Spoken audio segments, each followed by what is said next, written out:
Le journal du festival réalisé par Thierry Maïs vous est présenté par Lila Hicham et Victor Delfouillou. Bonjour et bienvenue au Festival du livre de Montsartou. Pour cette 37e édition, c'est la liberté qui est mise à l'honneur. Le thème voix libres et engagées, un sujet inspirant pour les auteurs comme pour les plus jeunes festivaliers. Vous les entendrez dans ce journal. Faire entendre leur voix, c'est aussi le défi des collégiens. À travers une battle, ils ont défendu sur scène un de leurs livres préférés. À la clé, un chèque de 1 000 €. Et comme traditionnellement, le festival récompense les livres engagés pour la planète, découvrez le lauréat de la catégorie bande dessinée dans un instant. La liberté, c'est le mot d'ordre de cette année, mais alors comment la définir ? Eh bien, comme la vérité sort de la bouche des enfants, nous sommes allés leur poser la question, leur réponse au micro de Naïs Morando. Je pense que je suis libre parce que je suis pas un esclave, je suis pas dans une prison. C'est être libre de choisir mon propre chemin, ce que je vais devenir plus tard par exemple. Il faudrait que tout le monde soit libre de faire ce qu'il veut. Quand je lis ou quand je danse, je me sens libre. Je suis libre, mais il y a quand même des règles. Tu peux faire tout ce que tu veux, mais pas de façon méchante. La liberté, c'est quelque chose de positif, donc on ne peut pas le rendre méchant. Quand on te dit de faire tes devoirs, de choisir si tu as envie ou pas. Mais comment transmettre la notion de liberté aux plus petits ? L'autrice Julie Rieg nous donne les clés pour mieux comprendre le sens de ce mot. Le principe de la collection, elle s'appelle 2 fils en mémoire. Il y a une logique de transmission derrière. C'est de montrer aux enfants qu'on ne peut pas toujours contrôler ce qui se passe autour de nous, parce qu'on n'a pas la main dessus. Mais en revanche, on a toujours un pouvoir d'être et un pouvoir d'action. Et en ça, on est dans la liberté, la liberté d'agir, de penser, de parler, de s'exprimer, si on renvoie à la notion de voix libre. Et c'est ça aussi la liberté, finalement, de penser et d'agir. André cultive l'avenir, c'est le nom de l'ouvrage écrit par Julie Rieg et Dominique Devin. Il raconte l'histoire des combats menés par l'ancien maire de Montsartou, à découvrir à 16h au coin des Pitchounes en présence des auteurs. Et sommes-nous libres de rire de tout, et même des politiques ? C'est une des questions que pose la journaliste et humoriste Charline Vanhoenacker dans son essai Au van citoyen. Elle évoquera l'humour politique dans un entretien à 14h30 en salle 1 du cinéma La Strada. Une autre voix libre est mise à l'honneur cette année au festival, c'est celle de Gisèle Halimi. L'actrice Rosine Vokuma s'est prêtée au jeu d'interpréter l'avocate et militante féministe lors d'un faux procès à son encontre. Elle raconte l'importance de jouer ce personnage historique au micro de Valentine Fourreau. Je trouve qu'il y a beaucoup de gens qui ne se rendent pas compte à quel point c'est vraiment une des plus grosses pionnières de la liberté des femmes. Et donc du coup, même quand je l'ai fait l'année dernière, il n'y avait pas encore les viols de Mazan, etc.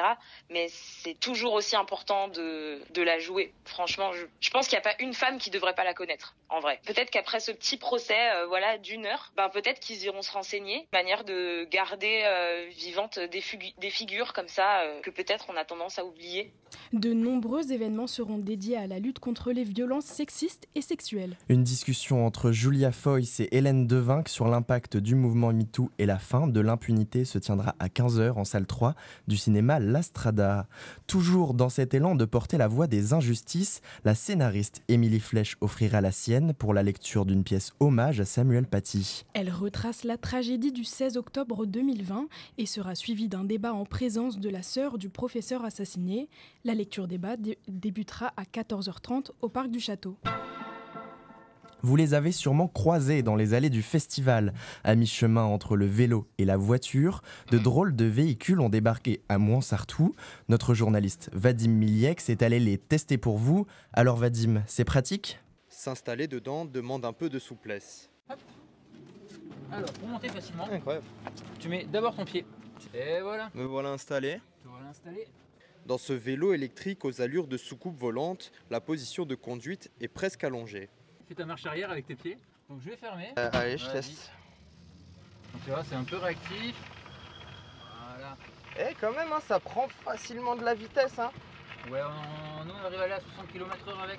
Vu que ça a été fait pour le off-road, ça a aussi été très bien équilibré pour pouvoir prendre de l'angle dans les virages. Exactement, un petit peu. mettre du poids, être pratique avec une famille derrière. Il tient vraiment bien la route. Et ça, c'est un sacré avantage. En plus des différents modes de conduite, ce 3 ou 4 roues électrique est équipé de nombreux accessoires. Bon, voilà, on a l'essuie-glace, on a plein phare, juste les codes, on a les warnings, voilà, avec le petit bouton et les clignote droite et gauche. Alors attends, je reteste le klaxon. Ah ouais, quand même.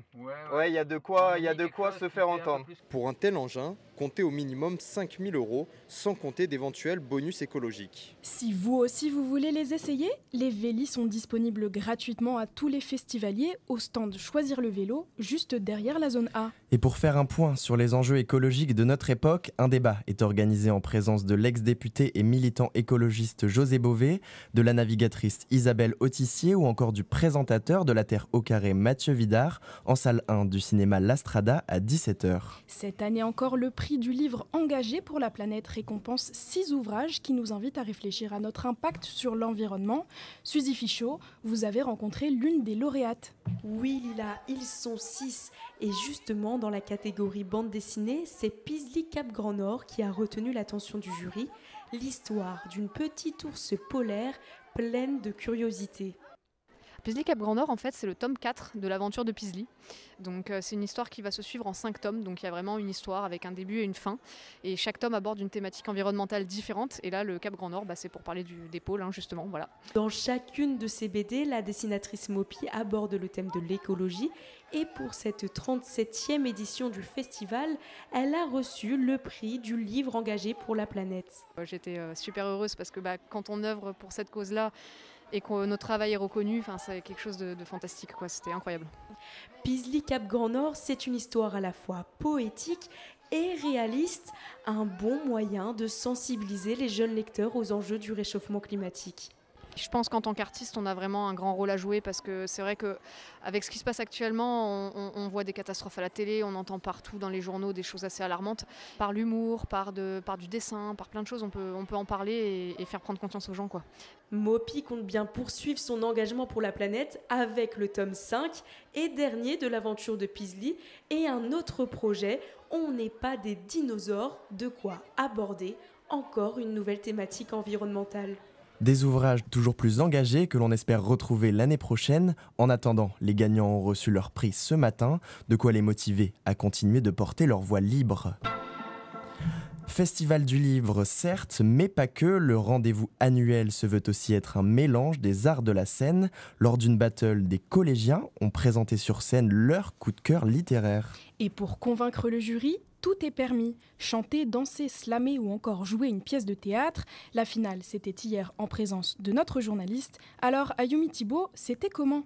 Eh bien Lila, tous les coups étaient permis pour ces battles comme Nora qui a dansé mais aussi chanté pour le livre Divergente.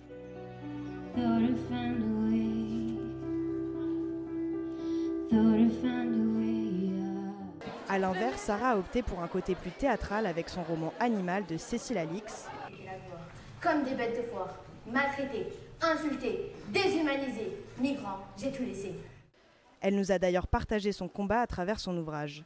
C'est pour montrer mon livre parce que c'est un livre très très fort qui représente l'immigration, que aussi les gens qui émigrent souffrent. Parce que quand ils viennent, tout le monde les insulte, oui, émigrants, émigrants, émigrants. Et en fait, c'est un sujet fort qui peut faire mal. Pour Régine, une des enseignantes du collège de Sarah, cet événement est un moyen pour les élèves de prendre confiance en eux, mais également une opportunité d'avoir un accès à la culture. On les accompagne sur les stands de livres, ils rencontrent des auteurs, des éditeurs. Et puis on leur demande de noter les livres qui les intéressent. Et donc nous prenons les références de ces livres, nous les commandons et ça renouvelle en partie le fond du CDI avec le choix des élèves qui sont là aujourd'hui et qui représentent le club lecture du collège. On félicite d'ailleurs les gagnants du concours, Naïs, June et Lisa du collège de la Fontaine à Antibes avec le livre Le Pays des Contes. Et comme promis, leur établissement empochera 1 000 €. À ne pas louper en avant-première, le dernier film de la scénariste Isilde Lebesco, Ma famille chérie, un drame familial qui saura vous donner le sourire. C'est ce soir au cinéma à 19h. Dans la fourmilière du festival, parmi toutes les petites mains qui œuvrent pour le bon fonctionnement de l'événement, Baptiste Chardelin est allé à la rencontre de celui que l'on entend, mais que l'on ne voit pas. Cette voix. À 17h30, entretien Pascal Blanchard, Olympisme, une histoire du monde, ici même sur la scène littéraire. Tout le monde la connaît à Moinsartou. Mais les visiteurs savent-ils réellement à qui elle appartient ? Je ne sais pas comment il s'appelle, je viens de l'entendre. Un monsieur à cheveux blancs. C'est ça? Non, non, c'est pas qui c'est, non. Et c'est qui? Ce timbre qui résonne toute la journée, c'est celui d'Yvan Glazian, le maître de cérémonie de la 37e édition du Festival du Livre. Une voix posée qui a été travaillée au fil des années. J'interviens sur différents domaines, que ce soit le sport, la culture, l'institutionnel. Habitué des événements sportifs, il doit se métamorphoser pour être conforme avec la convivialité du festival. Dans un salon, on va dire, culturel, être dans un stade de foot, c'est pas du tout la même histoire quand même. Donc je suis pas là pour ambiancer moi ici. Je suis pas pom-pom girl là. Je suis concrètement un vrai maître de cérémonie en mettant bien les choses là où elles doivent être. Yvan Glazian continuera de vous aiguiller tout le week-end en vous rappelant le programme pour ne rien manquer de cette 37e édition du Festival du Livre de Montsartou. Et Yvan Glazian vous le rappellera sans doute cet après-midi, mais l'inauguration officielle du festival aura lieu à 19h sur la scène littéraire à l'espace A, en présence des invités. Merci à toutes et à tous de nous avoir écoutés et à demain pour un nouveau journal du festival.